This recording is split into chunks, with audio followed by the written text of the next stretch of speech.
Praise the Lord. கிறிஸ்துவில் பிரியமானவர்களே, இன்றைக்கும் உங்களை சந்திக்கிறதில் மிகுந்த மனமகிழ்ச்சி. இன்றைக்கி ஒரு முக்கியமான ஒரு காரியத்தை நாம் பார்க்க போகிறோம்.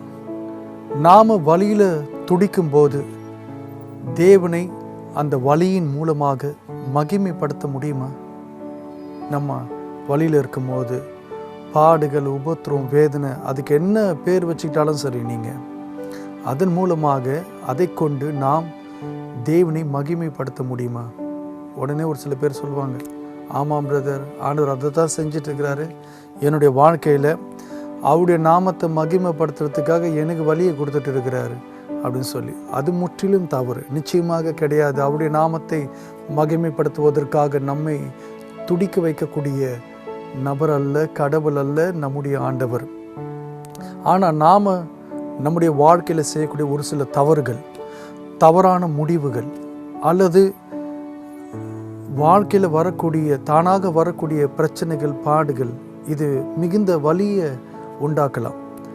அந்த நேரத்தில் நாம் ஒருவேளை ஆண்டவரை நோக்கி கூப்பிட்டு, அப்பா உங்ககிட்ட நான் இதை ஒப்பு கொடுக்குறேன், என்னை இதிலிருந்து விடுதலை செய்யுங்க, என்னை காப்பாற்றுங்கன்னு சொல்லி நாம் அவரை நோக்கி கூப்பிடும்போது, அவரிடத்தில் இந்த காரியத்தை ஒப்படைக்கும் போது தேவன் அதை கொண்டு தன்னுடைய நாமத்தை நம் மூலமாக மகிமைப்படுத்துவார். யோவான் 12ஆம் அதிகாரம் 27, 28 வசனங்களை நான் வாசிக்கிறேன், கவனிங்கள். இயேசு ஆண்டவர் சொல்றாரு, இப்போது என் ஆத்துமா கலங்குகிறது, நான் என்ன சொல்லுவேன்? பிதாவே, இந்த வேலை நின்று என்னை ரட்சியும் என்று சொல்வேனோ? ஆகிலும் இதற்காகவே இந்த வேலைக்குள் வந்தேன். பிதாவே, உமது நாமத்தை மகிமைப்படுத்தும் என்றார்.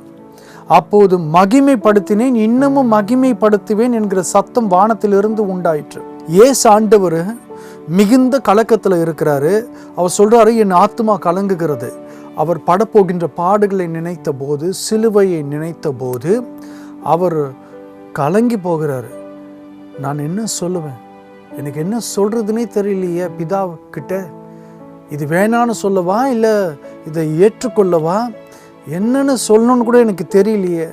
ஆகிலும் நான் இதற்காக தான் வந்தேன், இந்த பாடுகளை அனுபவிக்கிறதுக்காக, ரத்தம் சிந்துவதற்காக தான் வந்தேன்னு சொல்லி அதை ஏற்றுக்கொண்டார். ஆனால் இந்த கலக்கமான நேரத்தில் வழியில் அவர் துடிக்கும் பொழுது ஒரு காரியத்தை சொல்றார், அதை நீங்கள் கவனிங்க.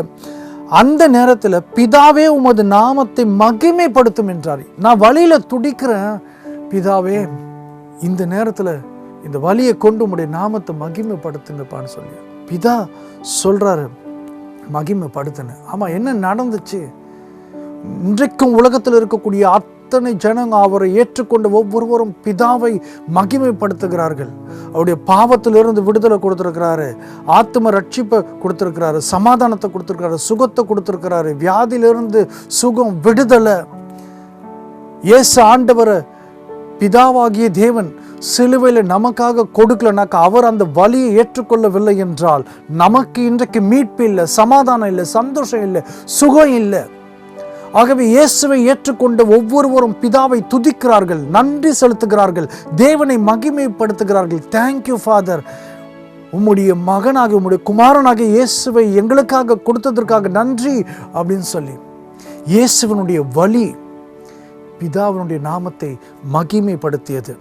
இன்றைக்கு நாம் கூட ஒருவேளை அதே போல் வழியில் துடித்து கொண்டிருக்கக்கூடிய ஒரு நபராக இருந்தால், அவங்களுடைய வாழ்க்கையில் நீங்கள் இழக்கக்கூடாததை இழந்துட்டு வழியில் துடிப்பீர்களே, ஆனால் கவலையோடு கூட இருக்கக்கூடிய சகோதரனாக, சகோதரியாக இருந்தால் நீங்களும் இயேசுவை போல பிதாவை நோக்கி நீங்கள் இப்போ சொல்லலாம், அப்பா இந்த வழியில் நான் உம்முடைய நாமத்தை மகிமைப்படுத்தணும், உம்முடைய நாமத்தை மகிமைப்படுத்துங்கப்பான்னு சொல்லி அந்த வழியை கூட நீங்கள் அவருக்கு ஆஃபர் பண்ணலாம், அவருக்கு கொடுக்கலாம். கர்த்தர் அதை எடுத்துக்கொள்ளும் போது அவர் மகிமை அடைகிறார். எப்படி மகிமை அடைவார்? ஒரு குட்டி உதாரணம் சொல்கிறேன் பாருங்க. சின்ன பசங்க ஸ்கூலில் ஃப்ரெண்ட்ஸுங்க எல்லாம் இருந்தாங்க. அதில் ஒரு பையன் அவங்க அப்பா பற்றி அப்படி பிரமாதமாக பேசிட்டு இருந்தான். எங்கள் அப்பா அப்படி இப்படின்னு சொல்லி அவன் பயங்கரமாக பில்டப் கொடுத்துருந்தான். எனக்குன்னாக்கா எங்கள் அப்பா எது வேணாலும் செய்வார், அவர் யாரை வேணால் ஃபைட் பண்ணுவார் அப்படின்னு சொல்லி அவன் என்ன தான் பில்டப் கொடுத்தாலும் ஹீரோ மாதிரி அவங்க அப்பாவை ஒருத்தர் கூட அதை பற்றி பெருசாக எடுத்துக்கல. அவங்க ஃப்ரெண்ட்ஸுங்களாம் அப்படியே சும்மா சிரிச்சுட்டு கேலி பண்ணிட்டு போயிட்டாங்க. ஏன்னா குட்டி பசங்க. ஒரு நாள் இவங்க எல்லாம் பேட்சாக ஸ்கூல் முடிச்சுட்டு வெளியே போயிட்டுருக்கும் போது அந்த பையன் அவங்க அப்பா பற்றி பேசினா இல்லையா, குறிப்பாக அந்த பையனை சுற்றி தெரு நாய்ங்களெல்லாம் அப்படி ஒரு 10 நாய்ங்க அவனை சுற்றி குலைக்குது, அவனை கடிக்கிறதுக்காக பார்க்குது. இந்த கூட இருந்த குட்டி பசங்கள்லாம் ஃப்ரெண்ட்ஸுங்கள்லாம் பயந்துட்டாங்க. ஆனால் அந்த நாய் அந்த பையனை விடாமல் அப்படியே சுற்றி நிற்குது. அந்த நேரமாக பார்த்து அவங்க அப்பா சரியாக அவனை பிக்கப் பண்ணுறதுக்காக பைக்கில் வந்துட்டு இருக்காரு. அதை பார்த்த உடனே பைக்கை போட்டுட்டு இறங்கி ஒரு கட்டையை எடுத்துட்டு அந்த நாய்ங்க கிட்ட அவர் சண்டை போட்டு ஒன்று அடித்து ஓட விட்டு அந்த பையனை அப்படியே தூக்கிட்டார். இதை பார்த்துட்டு இந்த ஃப்ரெண்ட்ஸுங்கெல்லாம் அவ்வளோ நாள் இந்த பையன் அவங்க அப்பா பற்றி அவ்வளோ பில்டப் கொடுத்துருந்தான். எங்கள் அப்பா இப்படி அப்படி எனக்காக எது வேணாலும் செய்வார் அப்படின்னு சொல்லி. ஆனால் இன்றைக்கி நேரில் பார்த்த அந்த பசங்க அப்படியே எல்லோரும் கைத்தட்ட ஆரம்பிச்சிட்டாங்க. இப்படி தான் தேவனும் இருக்கிறார். நாம் எவ்வளோ வேதத்தில் படிச்சிருப்போம் ஆண்டவர் எப்படிப்பட்டவர்னு சொல்லி. ஆனால் நாம் ஊருக்கு உலகத்துக்கு எங்கள் அப்பா சர்வ வல்லமை உள்ள தேவன் அப்படின்னு சொன்னாக்கா எல்லாம் சிரிச்சிட்டு போயிடுவாங்க. அதற்குண்டான சூழ்நிலை எழும்போது தான் தேவன் தம்முடைய வல்லமையை வெளிப்படுத்துகிறார். அப்போதான் அவருடைய நாமம் மகிமை அடைகிறது. அப்போதான் எல்லாரும் கை தட்டுறாங்க, அவரை மெச்சிக்கொள்கிறார்கள். சங்கீதம் 50:15 நான் வாசிக்கிறேன். ஆபத்து காலத்தில் என்னை நோக்கி கூப்பிடு, நான் உன்னை விடுவிப்பேன், நீ என்னை மகிமைப்படுத்துவாய். யாரு ஆண்டவருடைய நாமத்தை மகிமைப்படுத்த முடியும்? ஆபத்தில் சிக்கி கொண்டிருக்கக்கூடிய ஒரு நபர் தான் தேவனை மகிமைப்படுத்த முடியும். நீ தேவனை மகிமைப்படுத்த வேண்டும் என்றால் நீ ஆபத்தில் சிக்கியிருக்க வேண்டும். ஆபத்தில் சிக்கிக்கொள்ளாத உனக்கு தேவன் எப்படி விடுதலையை கொடுக்க வருவார்? அதுக்கு அவசியமே இல்லையே. ஆபத்து காலத்தில் என்னை நோக்கி கூப்பிடு, நான் உன்னை விடுவிப்பேன், என்னை மகிமைப்படுத்துவாய். நீ ஆபத்தில் இருந்தாதான் அவர் உன்னை விடுவிக்க வருவார். விடுவிக்க வந்தா தம்முடைய வல்லமையை வெளிப்படுத்துவார். தம்முடைய வல்லமையை வெளிப்படுத்த அவருடைய நாமும் மகிமை அடையும். இன்றைக்கு ஒருவேளை நீங்கள் ஆபத்தில் சிக்கி இருந்தா, வழியில் துடிச்சிட்டு இருந்தாக்கா தேவனை நோக்கி கூப்பிடுங்க. இதுதான் சரியான தருணம். காரணம், உங்களை விடுவிக்கிறதுக்காக. நாம் வேதத்தில் வாசித்த தேவன் அவர் ஜீவிக்கிறாருங்கிறத உன்னை சுற்றி இருக்கக்கூடிய எல்லா நபர்களும் தெரிந்து கொள்ள வேண்டும் என்றால் இதுதான் தருணம். நீ வழியில் இருக்கும் போது ஏசு ஆண்டவர் நோக்கி கூப்பிடு, அப்பா நான் வழியில் துடிக்கிறேன், உம்முடைய நாமத்தை மகிமைப்படுத்துங்கப்பான்னு சொல்லி ஆபத்து நாளில் அவரை நோக்கி கூப்பிடு. உன்னை விடுவிக்கும்படியா இறங்கி வருவார். இறங்கி வரும்போது தம்முடைய வல்லமையை வெளிப்படுத்துவார். வல்லமையை வெளிப்படுத்தும் போது கூடி நிற்கக்கூடிய அத்தனை பேரும் கை தட்டுவான். உன் கூட இருக்கக்கூடிய ஒரு ஜீவிக்கிற தேவன் என்று சொல்வார்கள். ஒரு சுவாரஸ்யமான விஷயம் என்ன தெரியுங்களா? யோவான் 11ஆம் அதிகாரத்தில் வாசிக்கிறோம். அங்கே இயேசு ஆண்டவருடைய சிநேகிதனாகிய லாசரு மரண படுக்கையில் இருக்கிறாரு. லாசருடைய சகோதரிகள் இயேசு ஆண்டவருக்கு ஆள் அனுப்புகிறாங்க. அவர் வேற ஒரு இடத்துல இருக்கிறாரு, ஆள் அனுப்புகிறாங்க. அப்போ 3ஆம் வசனம் 4ஆம் வசனத்தில் இப்படி வாசிக்கிறோம். அப்போது அவனுடைய சகோதரிகள், ஆண்டவரே நீ சிநேகிக்கிறவன் வியாதியா இருக்கிறான் என்று சொல்ல அவரிடத்திற்கு ஆள் அனுப்பினார்கள். இயேசு அதை கேட்ட பொழுது, இந்த வியாதி மரணத்துக்கு ஏதுவாயிராமல் தேவனுடைய மகிமை விளங்குவதற்கு ஏதுவாயிருக்கிறது, தேவனுடைய குமாரனும் அதனால் மகிமைப்படுவார். ஒரு பிரச்சனை வந்துடுச்சு. யாருக்கு? மார்த்தாள் மரியாளுக்கு. அவனுடைய சகோதரன் சாக போறாரு. அதுவும் யாரு? இயேசுவோட ஃப்ரெண்டு. சொல்லி அனுப்புறாங்க, உங்களுடைய ஃப்ரெண்டு சாக போறாருன்னு சொல்லி. ஆபத்து நாளில் என்னை நோக்கி கூப்பிட, நான் உன்னை விடுவிப்பேன் அப்படின்னு வசனம் சொல்லுது. ஆபத்து நாளில் இவங்க கூப்பிட்டுட்டாங்க. நாமெல்லாம் என்ன எதிர்பார்த்துருப்போம்? இல்லை, அந்த குடும்பம் என்ன எதிர்பார்த்துருக்கோம்? அந்த குடும்பத்தை சுற்றி இருக்கக்கூடிய அந்த தெருவில் இருக்கக்கூடிய நபர்கள் எல்லாம் என்ன எதிர்பார்த்துருப்பாங்க? ஓ, இந்த குடும்பத்தை எவ்வளவோ ஆண்டவர் நேசிச்சாரு, அவரோட ஃப்ரெண்டு லாசரு சாக போறேன்னு சொல்லி அனுப்பியிருக்காங்க. இப்போ பார், ஏசு ஆண்டவர் எப்படி ஓடி வர போறாருன்னு சொல்லி எல்லாரும் காத்துருந்துருப்பாங்க. ஆனால் ஏசு ஆண்டவர் என்ன பண்ணிட்டாருனாக்கா, பர்பஸாகவே 2 நாள் அங்கே எக்ஸ்ட்ராவாக அதே இடத்துல ஸ்டே பண்ணிட்டார். உடனே கிளம்பி வரல. அர்ஜென்ட்டான ஒரு விஷயம், ஆம்புலன்ஸில் வந்துருக்கணும். ஆனால் அவர் காலதாமதம் பண்ணிவிட்டார்.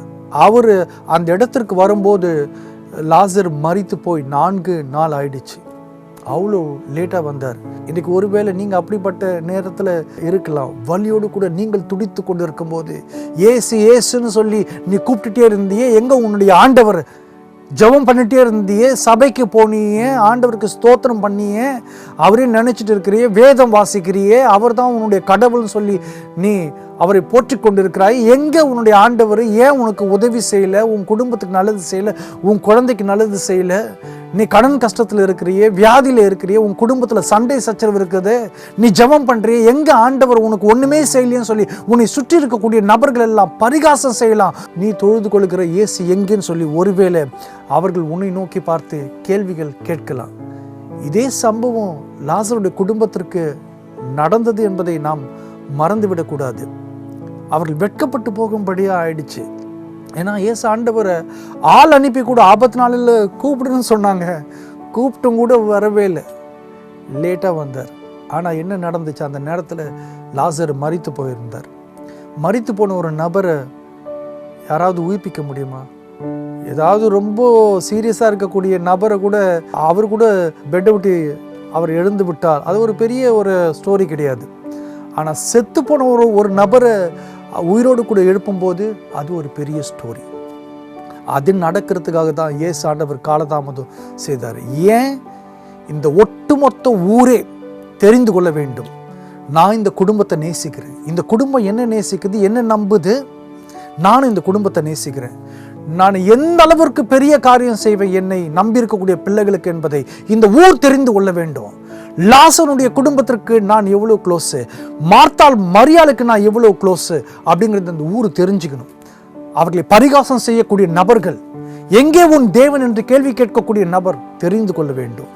நான் அவர்களோடு கூட இருக்கிறேன், நான் ஜீவிக்கிற தேவன், என் ஜனத்திற்கு பதில் கொடுப்பேன், அவர்களை வந்து நான் காப்பாற்றுவேன், நான் எந்த அளவுக்கு எந்த எக்ஸ்டெண்டுக்கு போவேனாக்கா மரித்து போனதை உயிர்ப்பிப்பேன், முடிந்து போனதை நான் தொடங்கி வைப்பேன் என்று சொல்லி மரித்த லாசரை உயிரோடு கூட எழுப்பினார். என்ன நடந்திருக்கும் நீங்க நினைக்கிறீங்க?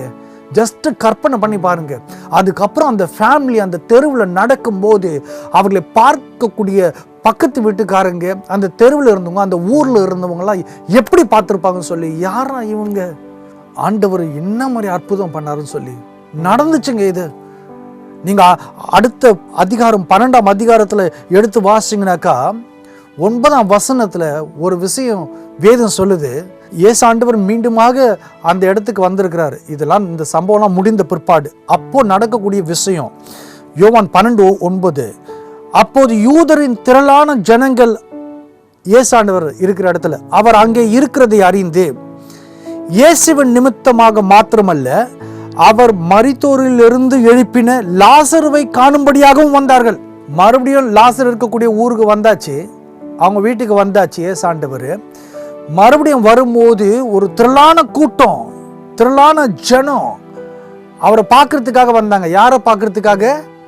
இயேசு ஆண்டவரை பார்க்கறதுக்கு மாத்திரமல்ல, வசனம் சொல்லுது இயேசுவின் நிமித்தமாக மாத்திரமல்ல, செத்து போன லாசர் உயிரோடு கூட எழும்பி உட்கார்ந்துட்டு இருக்காங்க, லாசரை பார்க்கறதுக்காகவும் ஜனம் வந்துச்சான். என்ன புரிஞ்சுக்கிறோம்? இயேசு ஆண்டவர் லேட்டாக வந்தா கூட அவர் என்ன செய்வார்னாக்கா, வழியில் துடிக்கக்கூடிய உன்னை அவர் வழியிலிருந்து மீட்க போகிறார். ஆமீன். அவர்கிட்ட நீ உன்னுடைய வாழ்க்கையை ஒப்பு கொடுக்கும் போது, உன்னுடைய சூழ்நிலையை ஒப்பு கொடுக்கும் போது, ஆண்டவரே என்னை காப்பாத்துங்கப்பா, உன்னுடைய நாமத்தை மகிமைப்படுத்துங்கப்பான்னு சொல்லி அழைக்கும் போது அவர் வந்து உன்னை விடுதலை செய்ய போறாரு. முதலாவது உன்னை வழியிலிருந்து, வேதனையிலிருந்து உன்னை விடுவித்து சமாதானத்தை, சௌக்கியத்தை கொடுக்க போறாரு. அது மாத்திரம் கிடையாது, உன்னை செலிபிரிட்டியா மாற்ற போறாரு, உன்னை ஃபேமஸான ஒரு ஆளா, பிரபலமான ஆளாக மாற்ற போகிறார். அந்த குடும்பத்திற்கு அதுதான் நடந்துச்சு, லாசருக்கு அதுதான் நடந்துச்சு. இயேசு ஆண்டவரை பார்க்கறதுக்காக மாத்திரம் ஜனம் வரல, லாசரை பார்க்கறதுக்காகவும் ஜனம் வந்தாச்சு. அந்த அளவுக்கு மனுஷன் செலிபிரிட்டி லெவலுக்கு போயாச்சு. இன்றைக்கு உங்களுடைய வாழ்க்கையில் அதை செய்யப்படுறாரு. ஒதுக்கப்பட்ட உன்னை, தள்ளப்பட்ட உன்னை ஆண்டவர் உனக்காக என்ன செய்தார் சொல்லி உன்னை பார்த்து பரிகாசம் செய்த ஜனங்களுக்கு மத்தியில், உன்னுடைய குடும்பத்தின் மத்தியில், நீ இருக்கக்கூடிய இடத்தின் மத்தியில், உன்னுடைய ஊழியத்தில், உன்னுடைய வேலை ஸ்தலத்தில், நீ வெட்கப்பட்டு போன இடத்துல, கர்த்தர் எங்கன்னு சொல்லி கேள்வி கேட்டுட்டு இருந்த இடத்துல, நீ வழியில் துடிக்கும் போது, நீ கண்ணீரில் இருக்கும்போது உன்னை பார்த்து சிரித்து ஜனங்களுக்கு முன்பதாக கர்த்தர் வந்து உன்னை மீட்க போறாரு. தன்னுடைய நாமத்தை மகிமைப்படுத்த போகிறாரு. அப்போ என்ன செய்ய போறாருன்னா, கூடவே உன்னை கனப்படுத்தி உன்னை உயர்த்த போறாரு. உன்னை பிரபலமான நபராக மாற்றப் போகிறாரு. உன்னை பார்க்கிறவர்கள் பயப்பட போகிறார்கள். என்ன இந்த மனுஷன் கூட சர்வ வல்லமையுள்ள தேவன் இருந்து இப்படிப்பட்ட காரியங்களை செய்தாரு அப்படின்னு சொல்லி. ஆமென். எத்தனை பேர் இன்றைக்கு இதே போல ஒரு காரியத்தை பெற்றுக்கொள்ள வேண்டும் என்று விரும்புகிறீர்கள்?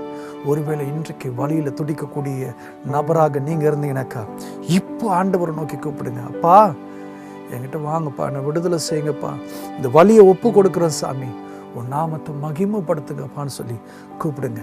கர்த்தர் இந்த தருணத்தில் வந்து தம்முடைய வல்லமையை வெளிப்படுத்தி அற்புதங்களை செய்து பிரமிக்கத்தக்க விதத்தில் உன்னை மீட்டுக்கொள்வார். அதை பார்க்கின்றவர்கள் எல்லாம் கர்த்தரை துதிக்க போகிறார்கள். அவருடைய நாம மகிமை அடையும். ஆமென். கிறிஸ்து ஆறுதலின் தேவன் ஊழியங்கள் கடந்த 20 ஆண்டுகளுக்கு மேலாக இயேசுவினுடைய நற்செய்தியை அநேகருக்கு அறிவிக்கும் பணியில் இருந்து வருகிறது. நீங்களும் எங்கள் மாதாந்திர கூட்டங்களுக்கு வந்து கலந்து கொள்ளும்படி அன்புடன் அழைக்கின்றோம். ஜெப விண்ணப்பங்கள் இருந்தால் எங்களை தொடர்பு கொள்ளலாம். இயேசு கிறிஸ்து கொடுக்கக்கூடிய ஆறுதலையும் ஆத்ம ரட்சிப்பையும் அநேகருக்கு பகிர்வோம். கர்த்தர் உங்களை ஆசீர்வதிப்பாராக.